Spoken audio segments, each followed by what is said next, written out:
So it's been 3 years since I've been using AI in my creative workflow, and there's been a lot of positives and negatives that I've noticed, and I kind of just want to talk about them today because I know I'm not the only one who's been experiencing them. Whether you are interested in just looking to get into these things, there's something you can learn, or if you have been using these programs as long as I have and you've been noticing some of the same things I'm about to go over, this video is for you. So let's just get into it.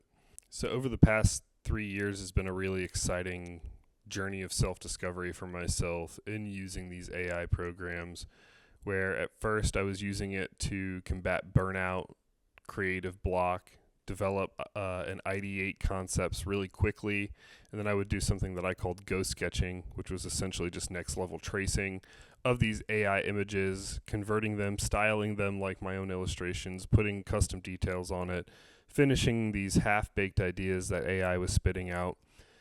But something happened along the way. I can't really explain it, but I felt a huge disconnect from my work. Things felt very just executionary, production, and it felt like I had a disconnect from the ideas that I was having. And it wasn't until I was kind of interacting in this chat column of Instagram that this guy responded to a comment I left, kind of alluding to what I was feeling at the time. And he said, well, you're using it as an agent, not as a tool. It becomes an agent when you start letting it do the thinking for you. And I realized, oh, yeah, well, I did just let this completely hijack my critical thinking skills. So I think that's something everybody needs to be aware, whether you're a creator or not. But I think creators are more sensitive to this, more self-aware of this connection to their work. And as a working creative, it was really easy for me to get, I guess, lazy, or what's the word? I'd call it not production, not effective, efficient. Efficient. I was trying to be efficient, and I thought this was the way to expedite work and allow me as a solo creator to take on more clients, make more money, and therefore solve my life problem of just always being check to check, client to client, never having anything lined up. So this culminated with brand flash kits, and it allowed me to create multiple illustrations custom to a specific service, personal brand, product, whatever it was. And I was developing these flash sheets of multiple illustrations on each page, using AI to help me produce some of these ghost sketches or these reference images that I was then heavily editing, sketching over, then custom illustrating over with my own line work, colors, textures. To get back to my point, was there's this disconnect that happened with me and my work. And I don't really know when it happened, but it made me take a huge step back from using AI. I think I took a month or 2 months off of using AI programs. I got back into sketching. I read 2 books that really helped me out. So if you're a creator in this kind of personal crisis or personal struggle yourself, Robert Greene's book, I think The Keys to Mastery or Mastery. Let me look that up real quick. Mastery. Robert Greene, Mastery. That's the book. Really great book about finding your life's purpose and just giving you some real life use cases of other people throughout history who have kind of accidentally stumbled and have been pushed in some kind of spiritual way towards their life purpose, and how you can relate and rediscover your own life's purpose. Really helped me realize I love making videos. I wanted to get back into making videos. I've been doing that ever since I was a little guy, when VHS tapes came out. I got my first computer going into the Gateway store, and I remember editing my first video, and it was just digital tools for me to express myself, for me to create videos of all the things that I wanted to do. So it helped me rediscover my love for video and that conviction for me to continue doing this YouTube channel, no matter how cringe it is to sit here in a room by myself and talk into a microphone and a camera. This is weird, but I thought this microphone might help make me feel less lonely, something to do with my hands, make me feel like I'm actually being interviewed by somebody else besides that camera. But I know that you guys are behind there. What's up? I appreciate you guys tuning in. This is just a ramble about the effects of AI, so let's get back into it. The positive effects of AI, it allowed me to unlock this thinking within my brain where I would have a random idea while I was out on a chore or an errand, or while I was cleaning, or I'd see some random stain on the ground and think, that would look cool as, an entire collection of clothes or footwear. Now AI is allowing me to bring these ideas to life.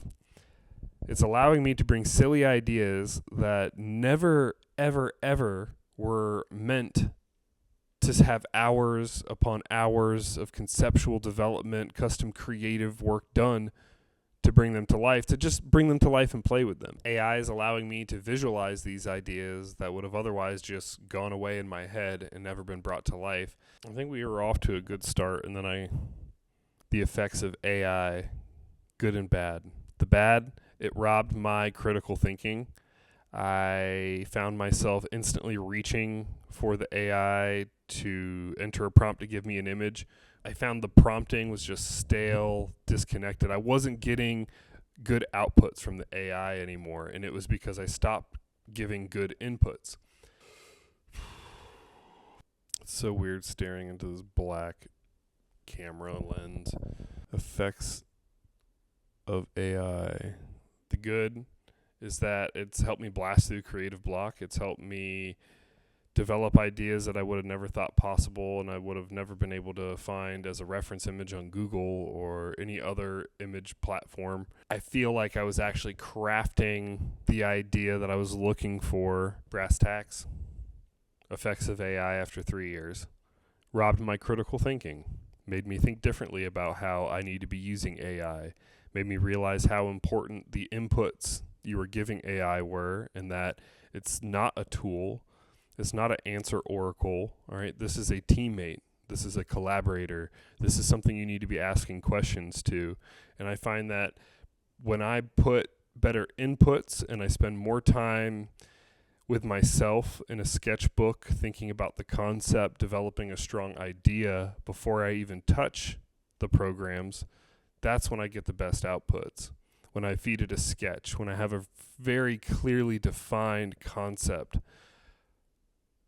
it almost doesn't even matter how it's executed at that point. The concept needs to come to life. The concept is solid. I need to see it. It doesn't matter how it's executed, which is a lie. It does matter how it's executed, actually. It's contradictory. This whole thing is contradictory. But that's why we're here, to confuse things, right? Not really. I'm trying to give clarity on what it's like. I'm trying to give clarity on what it's like to use AI for 3 years. It was good for creating a lot of images. It was bad for me creatively until ChatGPT updates came out and it started behaving like I thought these programs would, where you could give it a very conversational prompt instead of trying to craft some parlor trick like an AOL drop sound in a chat window. This was more like a voice text that you could give it, and it would spit stuff back. You could give it images to riff off of without having to do some type of special command or mess with any dials like you would Firefly or Midjourney.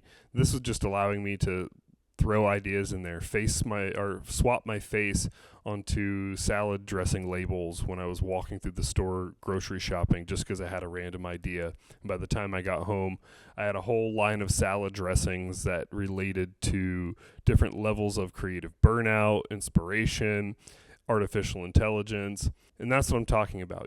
That's where the good came from once these ChatGPT updates came out, was allowing me to use these programs to develop random ideas, ones that never really needed hours upon hours of conceptual, deep thinking. They just needed to be visualized. They just needed to be played with. They just needed to be brought into existence so that I could see them, laugh at it, and move on. And then make room for the next idea, which could potentially have a higher impact or even just a better laugh. I guess that's all I can share for today. I'm running out of things to say. I'm testing out this new mic. I'm testing out the camera that I haven't broken open in like a year. So subscribe to the channel. Like 99% of you that watch this stuff aren't. So that's the video. I'm going to get the AI-powered shirt video out. And we got a couple other ones. I got a comment on my MetaQuest video that you could use Google Drive. So we're going to do that. And I'll make a video so people can use Google Drive to upload their images, because it seems to be a lot easier than actually using the USB-C cord from your HeadQuest to the computer. So over and out. Howza. Peace.